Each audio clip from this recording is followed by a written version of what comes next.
Vamos lá para o mapeamento as is, ou mapeamento da situação atual, propriamente dito.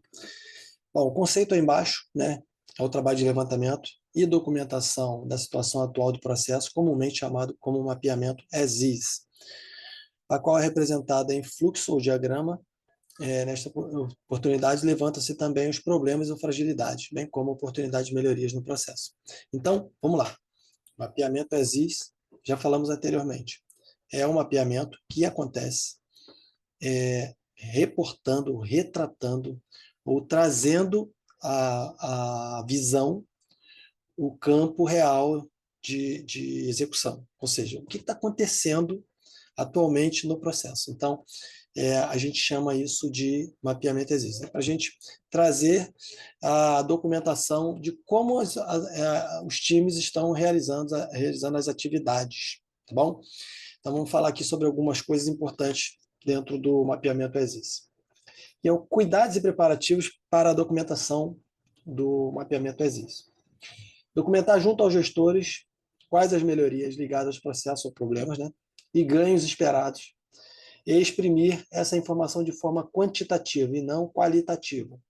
O que se espera como visão de futuro para o processo, resolver problemas e atritos. Então, documentar que a ideia de trazer, né, essa documentação, essa retratação, esse desenho, esse diagrama é para trazer ali em questões quantitativas, né, quanto isso vai expressar de melhorias, de ganhos, né, e o que se espera ao longo da aplicação dessas melhorias, né, em resolução de problemas, de atritos, enfim, tudo isso para que as pessoas possam pôr para fora como realmente é aquele processo. Bom, objetivo do projeto é importante, né, trazer ali, entender por que e para que a modelagem será feita, né, e o que se espera desse trabalho atual, ao final dele, né, melhor dizendo. Então, qual que é o objetivo? Vai ter toda a documentação, tem todo um desejo, tem toda uma proposta, mas qual é o objetivo? Explicar o que se espera ao final desse mapeamento de processo, para que isso gere credibilidade no projeto. Outro ponto, definir padrão de notação, ok? De trabalho e modelagem. Neste ponto, a gente recomenda a notação de maior aceitação, que é a BPM-N. Então, aí a gente sai do Business Process Management para Business Process Model and Notation. Okay? É a notação da modelagem dos processos de negócio. Ou seja, você começa a colocar algumas características no mapeamento de processo. Se a gente voltar aqui nessa tela inicial dessa aula, a gente tem aqui, ó, isso aqui é uma anotação, tá vendo? Aqui é um e-mail recebido, uma mensagem recebida. Isso aqui é uma mensagem enviada.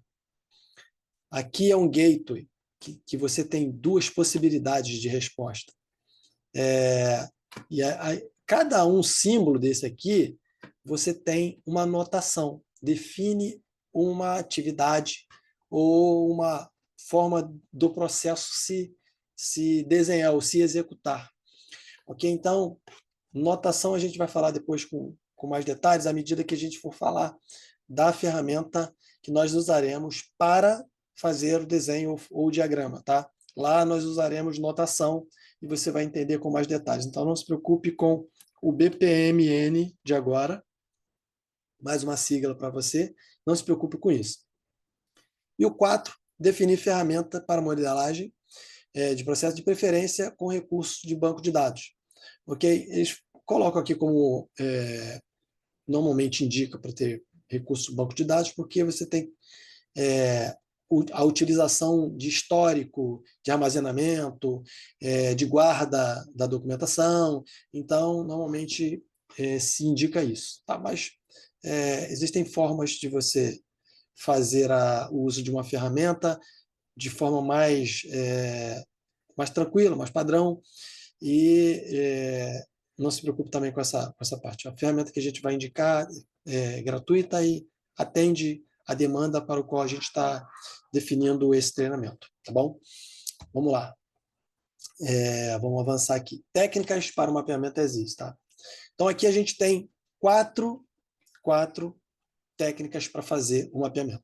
Primeira delas é a entrevista, que, embora seja mais usual, algumas pessoas entendem que é desaconselhável, por considerar uma visão única, né? Você fala com uma pessoa só, mas tudo aí eu coloquei aqui que tudo depende de quem está conduzindo o processo. Então, se você vai fazer por entrevista, essa entrevista ela pode acontecer com uma pessoa ou com várias pessoas que validam e possam validar o processo. Então, isso é um ponto importante. Então, o objetivo do projeto é entender por que e para que a modelagem será feita e o que se espera ao final dos trabalhos. Falamos disso no slide anterior. Tá?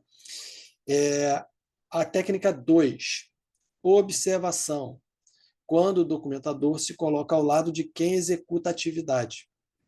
Definir ferramenta para modelagem de processo, preferência e recursos de banco de dados. Também já falamos no item anterior. Vamos lá. Questionário. Tá? Questionário. Aqui, o processo é assim, você manda, né, um questionário para a pessoa que está sendo entrevistada e ele devolve preenchido. Esse é uma das formas, né? Eu, particularmente, posso usar esse questionário como ponto de partida e trabalhar com o item 4, que é o mais indicado, né? Que é a reunião JAD, né? Que é Joint Application Development, né? Que na tradução quer dizer desenvolvimento de aplicação conjunta, né? Onde os representantes dos envolvidos com o processo se reúnem em um mesmo local para a documentação do processo. Então, a gente pega quem documenta, o analista do processo, e a gente reúne todos os representantes envolvidos naquele processo. Tá bom? Nesse caso, quando você tem dificuldade de reunir todas as pessoas envolvidas no processo, o que é que você precisa fazer? Você precisa fazer a entrevista, ok? Então, aí você usa o método entrevista, que no método entrevista você pode falar com a pessoa que conhece todo o processo, embora ela não esteja em todas as partes, mas ela conhece todo o processo. Então, quando é possível você trazer todas as pessoas envolvidas para a mesma sala, fica fácil você fazer o desenvolvimento, o mapeamento, a coleta de informações para construir ali o teu diagrama, tá bom? Então, esse modelo por observação, para o nosso negócio não funciona, ou seja, a gente falar de DPRH, não funciona você ficar vendo alguém fazer uma admissão. Você vai captar alguma coisinha aqui, outra ali. Isso no processo de produção funciona. Você vai ver como a pessoa foi ali, pegou o material X, foi na máquina, colocou não sei o que, cortou, botou um pedaço, fez não sei o que lá, dobrou, e você fica só olhando e documentando do jeito que ele está fazendo aí, só no método de observação. E o questionário, ele normalmente é usado para você fazer uma trilha daquilo que você quer, manda a pessoa responder, e aí depois, com a resposta do questionário, você pode iniciar o processo de entrevista ou na reunião JAD para construir o diagrama, tá? Aí na reunião JAD você pode ser JAD também, tá? Então vamos lá. Vamos seguir aqui com a nossa aula de mapeamento ESIS. Vamos lá para o próximo slide. Documentos gerados, tá? Os documentos gerados, quando você for fazer o mapeamento, você precisa documentar, né? Trazer ali a documentação que vai ser utilizada como base do processo. Então, especificação do objeto do processo, do objetivo do processo. Então, você vai para o mapeamento, você precisa especificar o objetivo do processo. Então, eu estou indo mapear um processo de recrutamento e seleção. Qual é o objetivo desse processo? Então, antes de eu chegar para conversar com a pessoa já tem que saber que eu estou indo lá com a finalidade de desenhar, construir, documentar, para que o processo de recrutamento e seleção seja otimizado, melhorado, automatizado, para que a gente construa fases que são fases que vão melhorar o processo, tirar os gaps, né? Tudo aquilo que tudo aquilo que impede ou que gera algum tipo de problema, que faz demorar o processo, que emperra o processo, que é o gargalo. Então, você já vai para lá com isso. A análise geral do ambiente do negócio é ter uma visão ampla de como aquele ambiente, onde aquele processo está inserido, fazer uma análise geral, né? O ambiente é um ambiente burocrático, manualizado, ou é um ambiente de alta tecnologia, de pessoas comprometidas, pró-melhorias, pró-mudança. Então, você faz ali uma análise. Você pode criar uma planilha com colunas e colocar esses pontos em cada coluna para cada processo que você for fazer. Então, a planilha do cenário, né?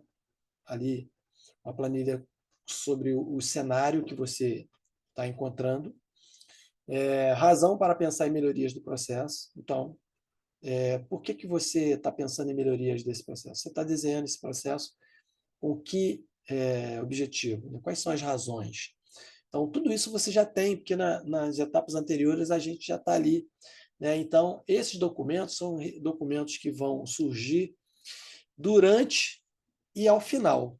Então, você está construindo ali no teu dia a dia, você vai construir os documentos durante a fase e ao final você vai ter tudo isso aí. Descrição das atividades inerentes ao processo. Depois do mapeamento, você vai detalhar cada atividade ou você vai fazer a caixinha macro da atividade e o responsável pela área vai descrever com todos os detalhes o que acontece naquela atividade. Nós vamos fazer isso no fluxo que eu vou criar numa aula para vocês verem. A lista, né, lista de participantes também, né, a gente já pegou isso nas aulas anteriores sobre as pessoas que estarão envolvidas, e especificação das responsabilidades dos participantes, que também falamos sobre o plano de ação, sobre a participação das pessoas e tudo isso. Então, ao término, você vai ter uma documentação que vai envolver isso aqui tudo. Tá? Isso aqui tudo não é para você fazer no mapeamento as-is. Ao término do processo ou durante o processo de mapeamento, você vai juntar todas essas documentações que vão aparecer por necessidade. Então, é importante que você já tenha essa relação de dados aí, que isso precisa virar o quê? Precisa virar os teus documentos sobre o mapeamento daquele processo que você elegeu para ser feito. Ok? Então, a gente para aqui o mapeamento as-is, ok? E a gente vai voltar porque a gente tem que falar agora da modelagem de processo, que é o to be. Tem aplicação de melhorias, enfim, ainda temos muitas coisas ainda para a gente tratar. Então, não esqueça que todas as aulas que vocês fizerem, vocês já têm que ir ali enquadrando cada atividade, né? Pô, isso aqui eu vou ter que ter esse documento. Então, já tem que ter isso anotado aí. Né? O material de apoio, que é disponibilizado nas aulas iniciais, eles têm ali várias informações com muito mais detalhes para vocês. Tá bom? E aí é só ir seguindo os conceitos que estão sendo aplicados nas aulas, com o material de apoio, para que no momento da execução da atividade prática você tenha isso já com uma visão já bem ampla. Tá bom? Então vamos parar aqui e a gente volta na próxima aula.